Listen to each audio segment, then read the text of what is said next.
Hello, everyone. Today's guest is a true pioneer in voice security, Vijay Balasubramaniyan, co-founder and CEO of Pindrop. He has spent over a decade protecting billions of calls for the world's biggest banks, insurers, and retailers, building technology that can tell a real voice from a fake one in milliseconds. So before founding Pindrop, Vijay earned his PhD in computer science at Georgia Tech, authored over 50 patents, and turned a research project into one of the most trusted names in fraud prevention. Now, as deepfake scams and AI-generated voices surge, Vijay is on the front lines of the fight to keep trust in every conversation. So we're going to deep dive into where the threats are headed, how AI can be both the weapon and the shield, and why voice security has never mattered more. Vijay, welcome to the show. Michael, thank you so much for having me. Thank you for being here. You're calling from Atlanta, Georgia, is that correct? Yes, I did my PhD from Georgia Tech, Michael, and that was many years ago, and then started Pindrop, out of Atlanta, Georgia. And it's been excited today. Yes. Yeah. Perfect.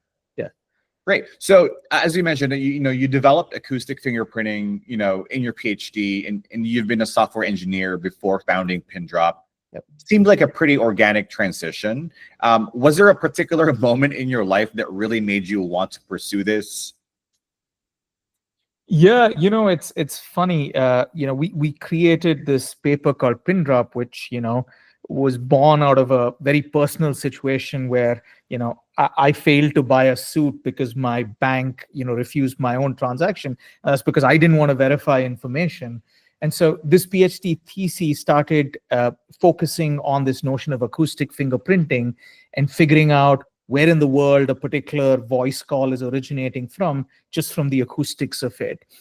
And it got published in a tier 1 security conference. And now, Pindrop is what is known as a test of time paper winner, which is after 20 years, certain papers get denoted as, test of time winners. And so a lot of fundamental papers in computer science have that. And we're, lucky to have that. But when we published Pindrop, we started getting a lot of phone calls from banks and insurances saying, hey, just like the way when you were trying to buy your suit and your bank called you, you didn't know it was the bank. The cold hard truth is we don't know when it's Michael calling us. Like, in fact, we're guessing. And, over time, we've realized they're guessing really badly because 92% of bad guys know the answers to questions that a lot of these organizations ask. 22% of fraudsters beat your second factor, like your OTP or your authenticator apps and things like that. And so the situation is really dire. But when we published the paper, the big aha moment were these organizations calling to license the technology. And we were like, wait a minute, before you license the technology, maybe there's a chance to create a company here, right, and serve these customers. And that was the big, that was the first of many aha moments, but that was probably the most exciting when we started getting all of this attention from these really large banks and insurances trying to license the technology. Great. Most importantly, did you get the suit? Not that one. That one, I failed to get that. And that's what, created that huge annoyance that right.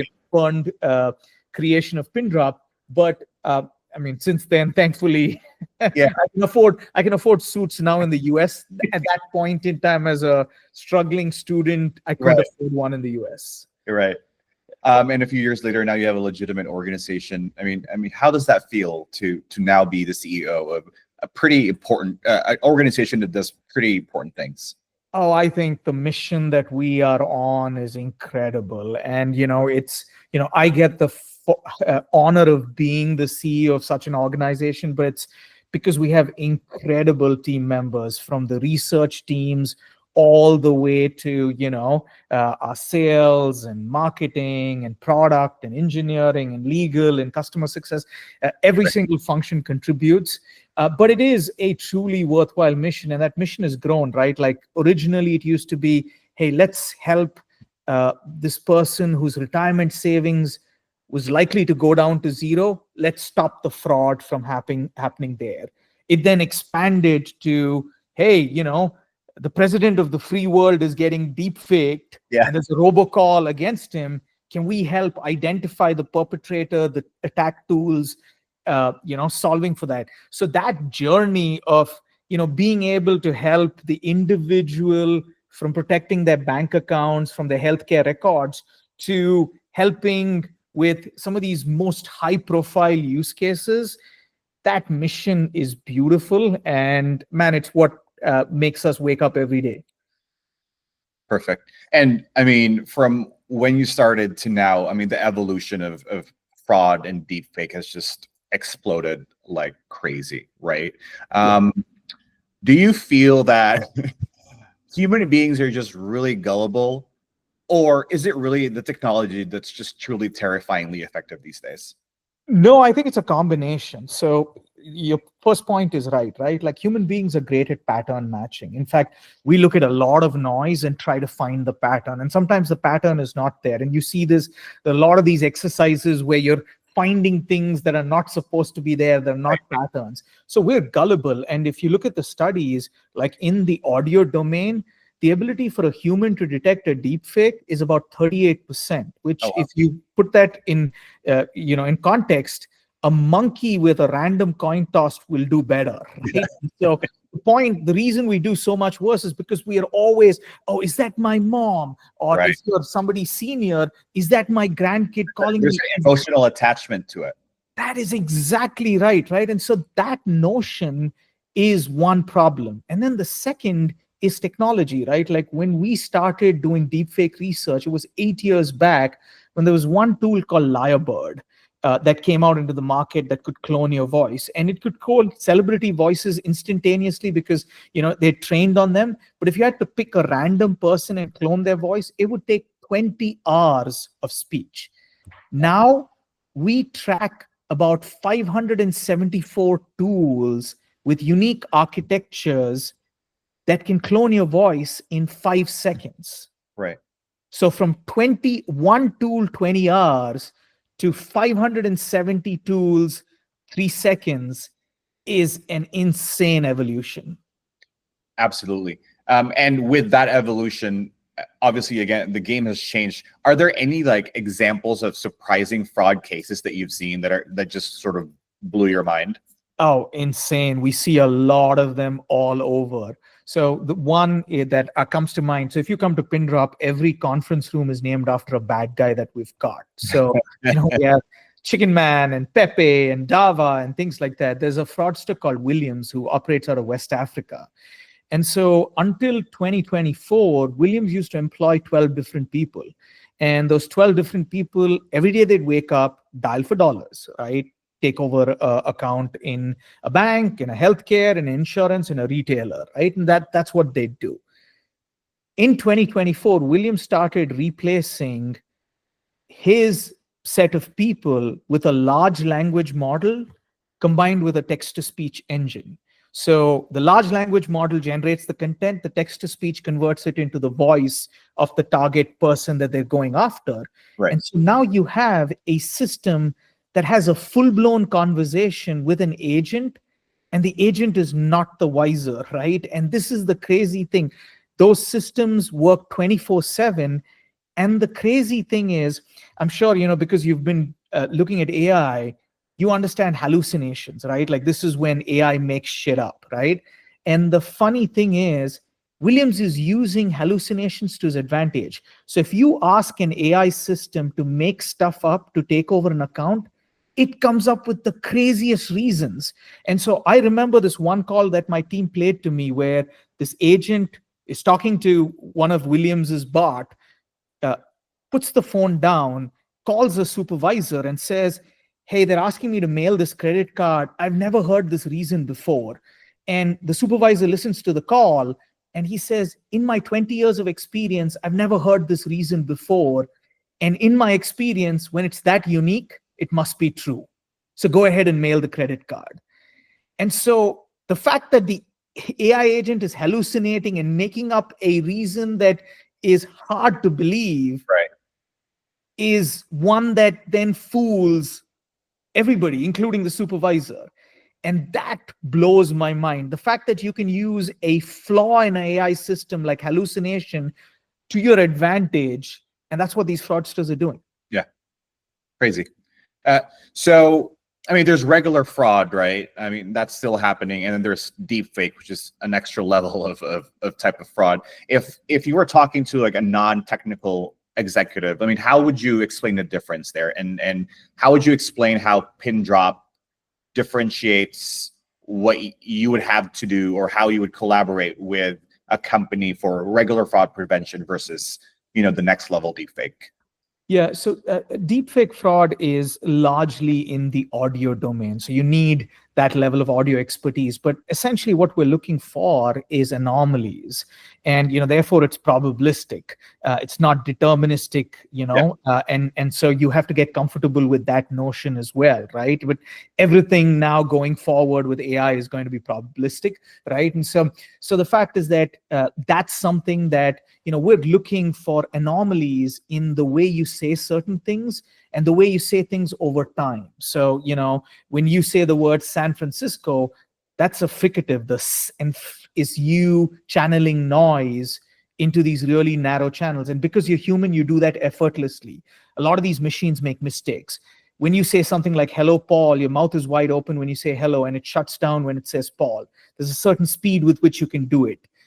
There's a fraudster called Giraffe Man, where every time we analyze his audio, we're like, the only person who could have produced this audio is someone with a 12-foot long neck, and his vocal cords are thrashing between those 12 feet. So it's not human generated, right? And so you're looking for these anomalies. And so, the parallel is even in fraud transactions, you're looking for anomalies, right? You're looking for this weird set of things that are happening. Hey, the IP address says it's coming from here, but it's coming from somewhere else. The IP address, he clocked in this location, and then within an hour, he's clocking at a location 3,000 miles away. How's that possible? So it's similar in the sense that you're looking for anomalies. It's just that you're looking for anomalies in a very different domain, which is in audio. The beautiful thing is you also have to realize the amount of signal you have. So in audio, you have 16,000 samples of someone's voice every single second. So you have 16,000 data points on which to look at these anomalies. So the notion of being able to do this at scale at that speed is super important as well. So again, right, like this is all abstracted away from the person, but it's the notion that you have to do this in real time. You have to do this continuously. And it's not like one binary decision that says, hey, this is fraud, this is not fraud. It is, I'm going to continuously analyze the audio because you don't know when the attacker is going to step in. Just to be clear, when you're saying analyzing audio, looking at signals, looking at anomalies, looking at trends, what you're saying is you're teaching your AI to do all of that. You're teaching your AI to spot an AI.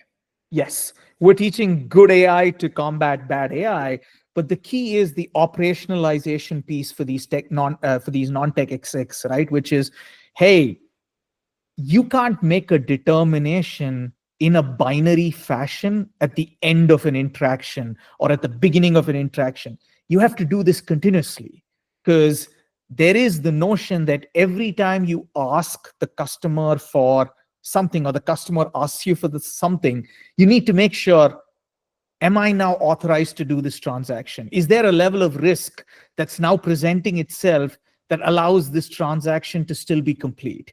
And so that notion of continuous authentication, continuous security is something that certain execs find hard to wrap themselves around.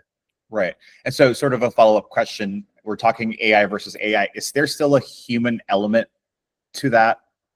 Yeah, absolutely, because it's still probabilistic, right? Like, so you're going to throw false positives, you're going to get false negatives. So the human element is anytime you throw a false positive, to be able to then compensate for the algorithm. Oh, Michael, I'm sorry.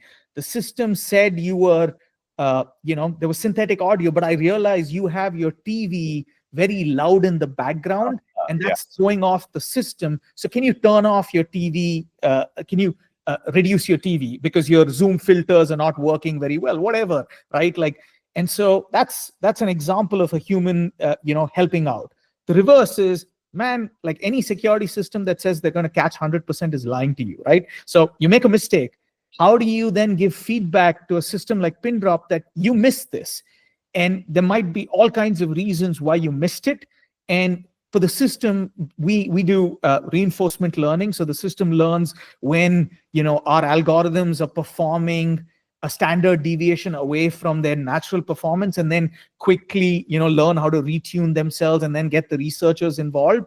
So that feedback, we have fraud analysts from all of these organizations constantly giving us feedback. And that's one of the most powerful things for us, to constantly make sure we're not missing things. Great. So you mentioned, things like background noise could potentially impact, voice biometrics.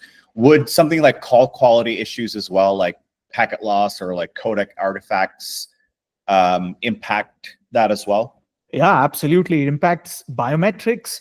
It impacts device acoustic fingerprinting, because you're trying to say, hey, where is this? Like, is this a Skype phone calling from Nigeria? And if your existing voice infrastructure is very inconsistent and noisy, and it's the inconsistency, right? Like things like jitter and things like that tend to create issues.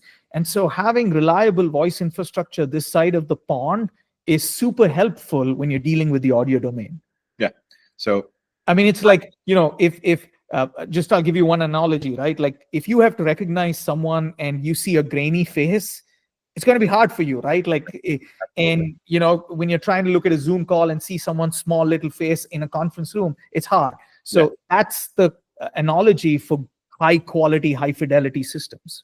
So having a solid voice infrastructure definitely becomes part of the defense. Huge. And Telnyx is, this is where, my team is very, very thrilled with everything that we do with Telnyx, because, man, you guys have really, really ramped it up in terms of, very strong CPaaS infrastructures. Great. Moving into sort of the rise of, flexibility and having, best of breed architecture, do you agree that companies are increasingly preferring modular stacks over all-in-one solutions? And if you do, how do you think that changes the way you design and deploy security? I think it's actually, it's a little nuanced. In security, it's actually the other way around. Most companies are looking for consolidated vendors because, if I'm a CISO and I have so many different tools, man, it's really, really hard. And then, oftentimes the attack is in the gap of one of these tools. Right.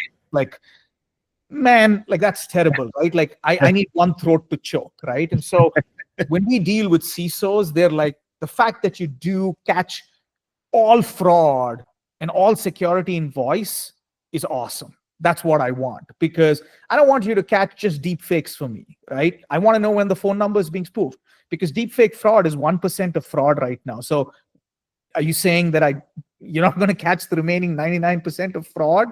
Like, that's crazy, right? And so they're looking for consolidation. But in voice, you're absolutely right.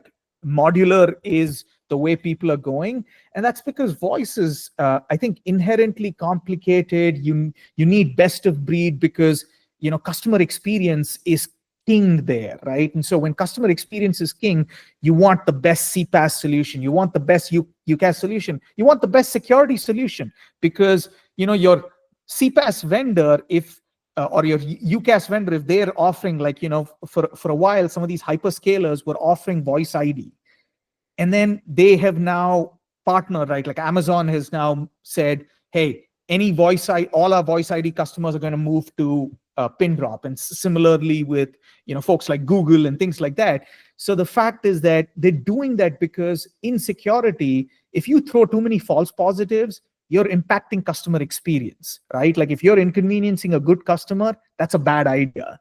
If you're letting a bad customer or a fraudster get in, that's a bad idea, especially with deepfakes. And so it is, I think, where customer experience is king, I think you're seeing, hey, I want best of breed. Where security is paramount, you're seeing consolidation because you don't want the edge cases. And so that's how I would answer that question. Yeah. And so is there a middle ground here between both? Because as you mentioned, I mean, if people would side towards modularity, then factors like, again, latency, operational friction becomes a thing, right? So like where's the middle ground there? Yeah, the middle ground is, I think, you will start seeing modularity as long as there is no best of breed solution, right? Like this is where, right, like I think every single company does one thing really well, but then there are few that start doing multiple things really well. And the point is, how do you keep that? And if you can do that, CIOs love it, right? Like CIOs, CISOs love it. But it's a constant yin and yang, man. So I don't think there's a clear answer here. But what I've seen is, because customer experience is king, companies are willing to do a lot of the plumbing themselves. In security, it's the gap that's the matter. It's your weakest vulnerability. And so consolidation and end-to-end solutions are what matters. Great. Let's move ahead and look into the future of voice AI security. Yeah. Do you feel that deepfake attacks will even become more sophisticated, but do you think it'll be easier to detect? Yeah. So I think they will become more sophisticated, and we're already seeing that. So, a great, when we started, measuring a lot of these deepfake attacks back in 2023, we'd see one attack per month across the entire customer base.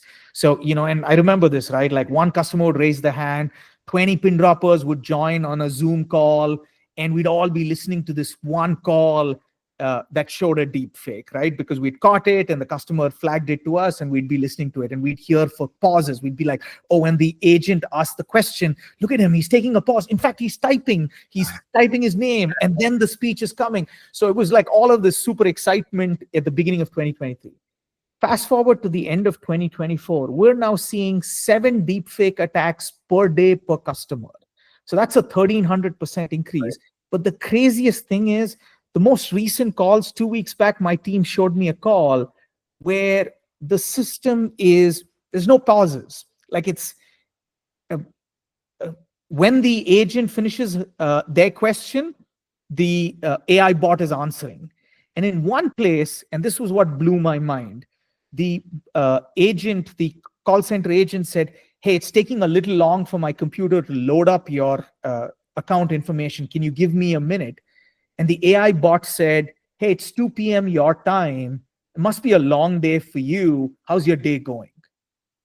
And after that, that agent was putty to this AI bot. Like, because you can think about it, right? Like, how often do you actually empathize with a call center agent, right? Like, most humans are rude, want to get their stuff done, and want to move on to the next thing. You have an AI bot that empathized, that actually showed a human quality more than a human would. And that's where I think these things are going, right? Like these voice clones are becoming great at emotion. So where they need to empathize, they're empathizing. Where they need to ratchet up the urgency. So, we have bots that can sound angry, right? And create urgency. So you see all of that, introduce noise like babies crying and things like that to create other environmental factors, right? And so I think it's going to get a whole lot worse before it gets better, right? Like, so I think, that's my feeling. But I think the beauty is there is a lot of, the detection tools are up there. And the fact is that there's an asymmetry, right? Like in order to generate a clone of your voice, I have to take care of your tone. I have to take care of your pauses, your breathing patterns, what demographics you come from, and do all of that. To detect a mistake, I have to detect one mistake. So there's a natural asymmetry between generation and detection. And I think because of that asymmetry, we see this in compute costs, right? Our ability to detect a deepfake generation is 4 orders of magnitude cheaper than deepfake generation.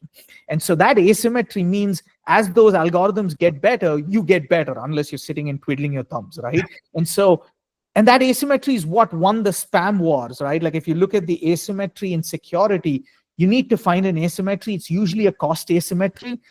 And once you find the asymmetry, in the long run, detection will win because it'll become prohibitively expensive to generate.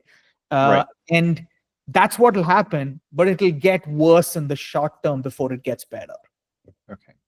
So as it gets worse, do you feel that the new laws that we have in place, like the EU AI Act or the FCC deepfake restriction, do you think those are actually helping, or is it even doing anything?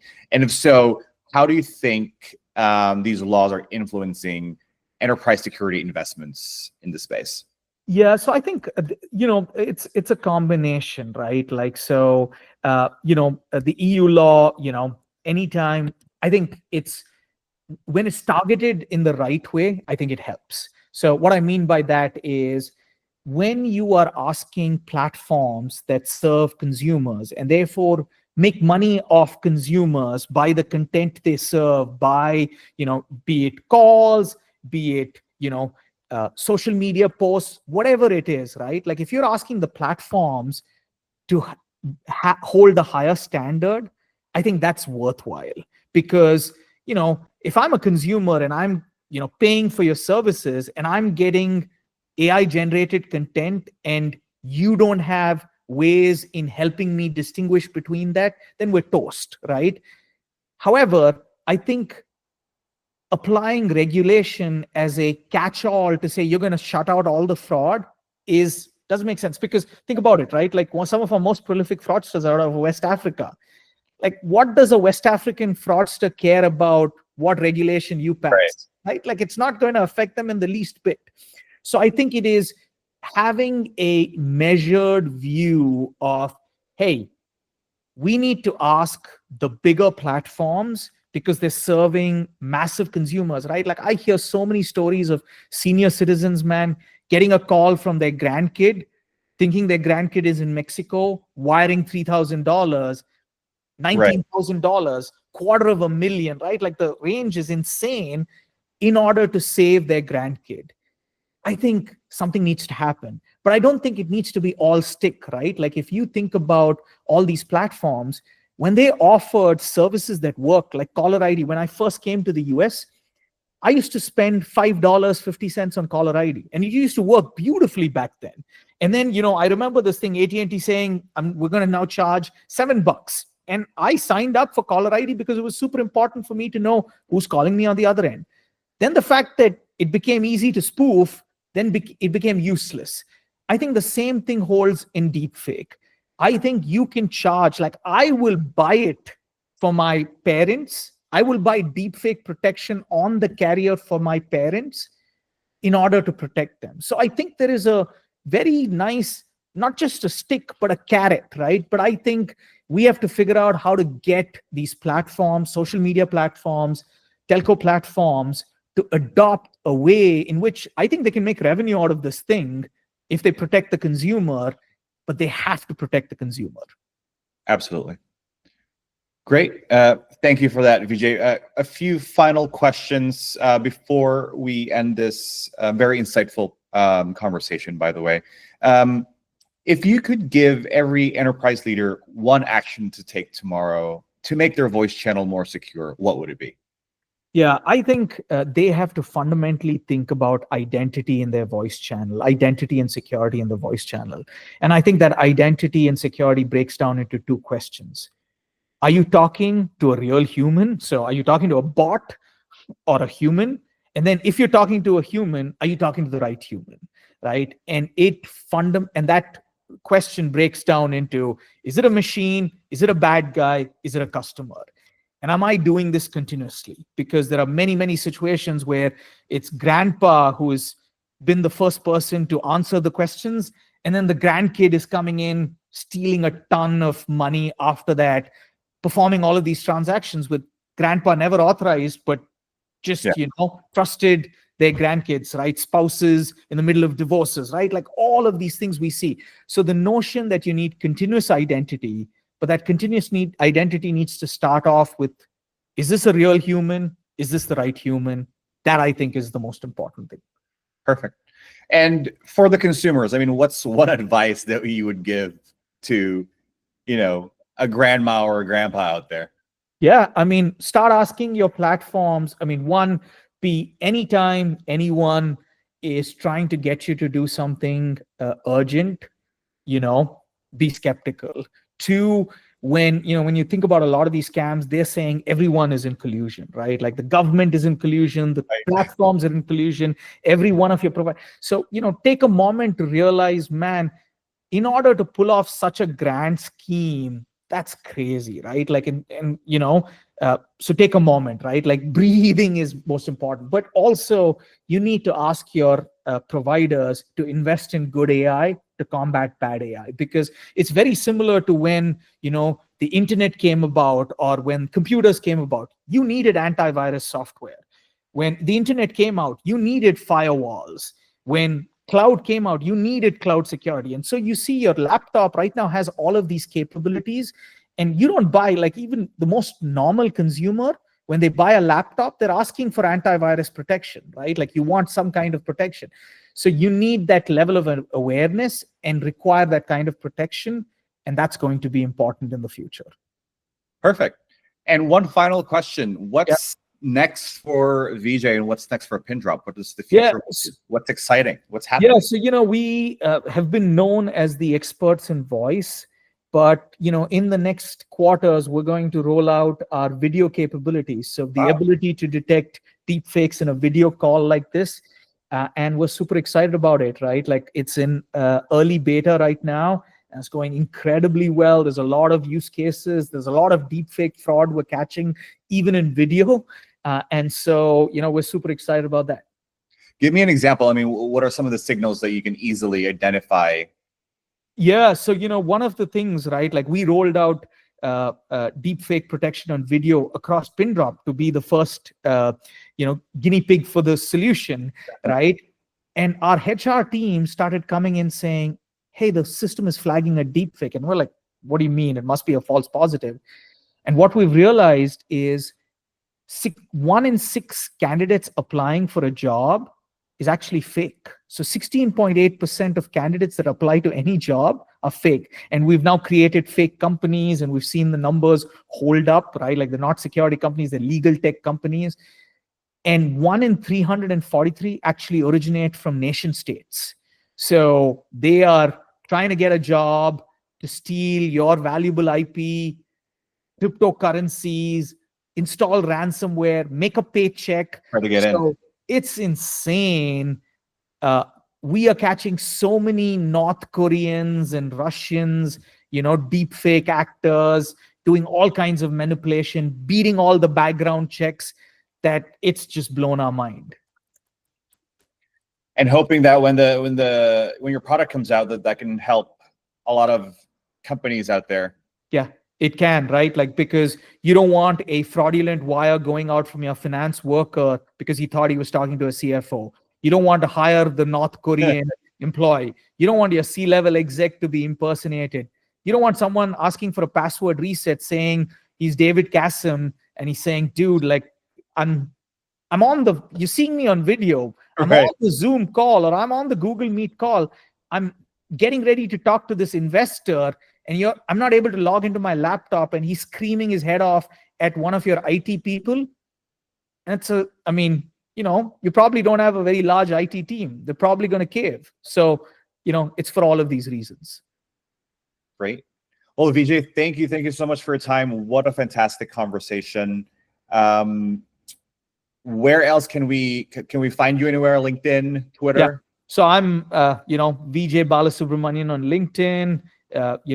Pindrop, www.pindrop.com is a great place to go. Pindrop's on all social media channels. So take a look at us. We're a very research and data oriented company. So you'll see a lot of our reports have tons of data in them because we analyze tons of, real-time communications. So yeah, if you're interested in data-based work, look at us. Perfect. Well, thank you, Vijay. And thank you to everyone for sticking around and tuning in until our next Telnyx podcast. See ya. Thanks, Michael.